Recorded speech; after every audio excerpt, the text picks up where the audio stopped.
Bacaan liturgi Minggu 28 Maret 2021, Hari Minggu Palma. Bacaan dari Kitab Yesaya.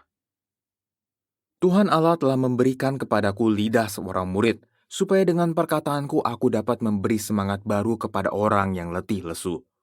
Setiap pagi ia mempertajam pendengaranku untuk mendengar seperti seorang murid. Tuhan Allah telah membuka telingaku dan aku tidak memberontak, tidak berpaling ke belakang. Aku memberi punggungku kepada orang-orang yang memukul aku, dan pipiku kepada orang-orang yang mencabut janggutku. Aku tidak menyembunyikan mukaku ketika aku dinodai dan diludahi. Tetapi Tuhan Allah menolong aku, sebab itu aku tidak mendapat noda. Maka aku meneguhkan hatiku seperti keteguhan gunung batu, karena aku tahu bahwa aku tidak akan mendapat malu. Demikianlah sabda Tuhan, syukur kepada Allah. Mazmur tanggapan. Allahku, ya Allahku, mengapa kau tinggalkan daku? Allahku, ya Allahku, mengapa kau tinggalkan daku? Semua yang melihat aku mengolok-olok, mereka mencibirkan bibir dan menggelengkan kepala. Mereka bilang, ia pasrah kepada Allah. Biarlah Allah yang meluputkannya, biarlah Allah melepaskannya. Bukankah Allah berkenan kepadanya? Allahku, ya Allahku, mengapa kau tinggalkan daku? Sekawanan anjing mengerumuni aku, gerombolan penjahat mengepung aku. Mereka menusuk tangan dan kakiku, segala tulangku dapat kuhitung. Allahku, ya Allahku, mengapa kau tinggalkan daku? Mereka membagi-bagi pakaianku di antara mereka dan membuang undi atas jubahku. Tetapi Engkau, Tuhan, janganlah jauh, ya kekuatanku, segeralah menolong aku. Allahku, ya Allahku, mengapa kau tinggalkan daku?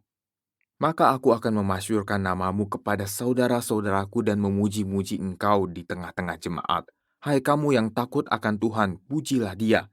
Hai segenap anak cucu Yakub, muliakanlah dia. Gentarlah terhadap dia, hai segenap anak cucu Israel.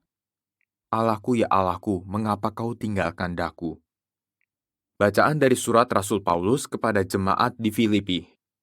Saudara-saudara, walaupun dalam rupa Allah, Kristus Yesus tidak menganggap kesetaraan dengan Allah itu sebagai milik yang harus dipertahankan. Sebaliknya, ia telah mengosongkan dirinya sendiri dan mengambil rupa seorang hamba dan menjadi sama dengan manusia. Dan dalam keadaan sebagai manusia, ia telah merendahkan dirinya dan taat sampai mati, bahkan sampai mati di kayu salib.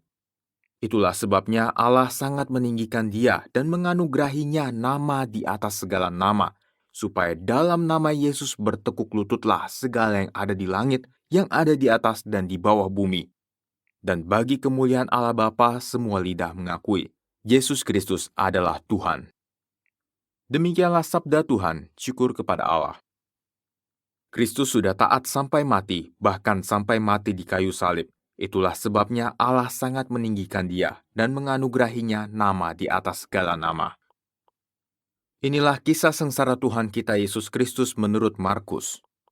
Setelah Yesus diperiksa oleh Mahkamah Agama, pagi-pagi benar, imam-imam kepala bersama tua-tua dan para ahli Taurat, serta seluruh Mahkamah Agama sudah bulat mufakatnya bahwa Yesus harus dihukum mati. Mereka membelenggu Yesus, lalu membawa dia dan menyerahkannya kepada Pilatus. Pilatus bertanya kepada Yesus, "Engkaukah raja orang Yahudi?" Jawab Yesus, "Engkau sendiri mengatakannya."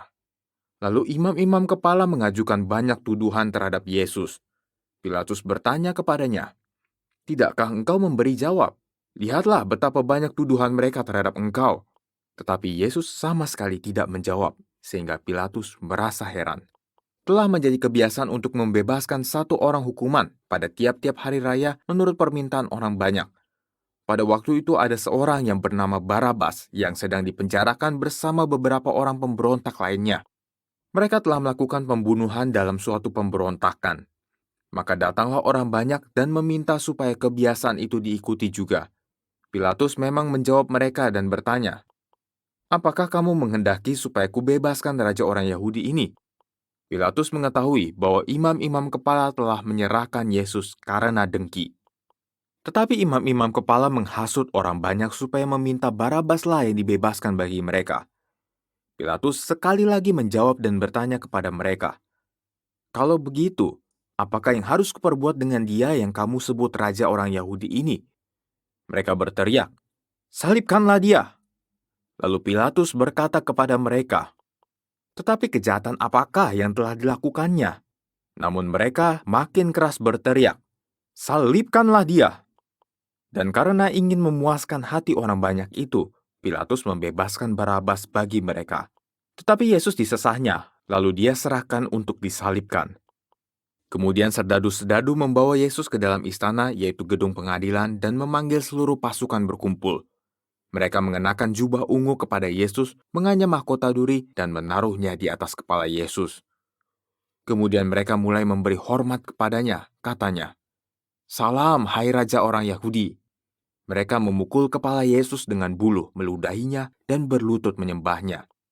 Sesudah mengolok-olok dia, mereka menanggalkan jubah ungu itu daripadanya dan mengenakan pakaian Yesus sendiri. Kemudian Yesus dibawa keluar untuk disalibkan. Pada waktu itu lewatlah seorang yang bernama Simon, orang Kirene, ayah Alexander dan Rufus, yang baru datang dari luar kota. Orang itu mereka paksa untuk memikul salib Yesus. Mereka membawa Yesus ke tempat yang bernama Golgota, yang berarti tempat tengkorak. Lalu mereka memberi anggur bercampur mur kepadanya, tetapi Yesus menolaknya. Kemudian mereka menyalibkan Yesus, lalu membagi pakaiannya dengan membuang undi atasnya untuk menentukan bagian masing-masing. Saat Yesus disalibkan, hari menunjukkan jam 9. Alasan mengapa ia dihukum mati disebut pula pada tulisan yang terpasang di situ, Raja orang Yahudi. Bersama dengan Yesus disalibkan dua orang penyamun, seorang di sebelah kanannya dan seorang di sebelah kirinya. Demikian genaplah nas Alkitab yang berbunyi, "Ia akan terhitung di antara orang-orang durhaka." Orang-orang yang lewat di sana menghujat Yesus dan sambil menggelengkan kepala, mereka berkata, "Hai engkau yang mau merobohkan bait suci dan mau membangunnya kembali dalam 3 hari, turunlah dari salib itu dan selamatkanlah dirimu." Demikian juga imam-imam kepala dan para ahli Taurat mengolok-olok Yesus di antara mereka sendiri, dan mereka saling berkata, "Orang lain ia selamatkan, tetapi dirinya sendiri tidak dapat ia selamatkan. Baiklah Mesias, Raja Israel itu turun dari salib supaya kita lihat dan percaya." Bahkan kedua orang yang disalibkan bersama-sama dengan Yesus mencelanya juga. Pada jam 12 kegelapan meliputi seluruh daerah itu dan berlangsung sampai jam 3. Dan pada jam 3 berserulah Yesus dengan suara nyaring, "Eloi, Eloi, lama sabachthani," yang artinya, "Allahku, Allahku, mengapa engkau meninggalkan aku?" Mendengar itu beberapa orang yang berdiri di situ berkata, "Lihat, ia memanggil Elia." Maka datanglah seorang dengan bunga karang, mencelupkannya ke dalam anggur asam, lalu mencucukkannya pada sebatang buluh, dan memberi Yesus minum, seraya berkata, "Baiklah kita tunggu dan kita lihat apakah Elia datang untuk menurunkan dia." Lalu berserulah Yesus dengan suara nyaring, dan menyerahkan nyawanya. Ketika itu tabir bait suci terbelah dua dari atas sampai ke bawah. Waktu kepala pasukan yang berdiri berhadapan dengan Yesus melihat matinya demikian, berkatalah ia, "Sungguh, orang ini adalah Anak Allah." Demikianlah Injil Tuhan, terpujilah Kristus.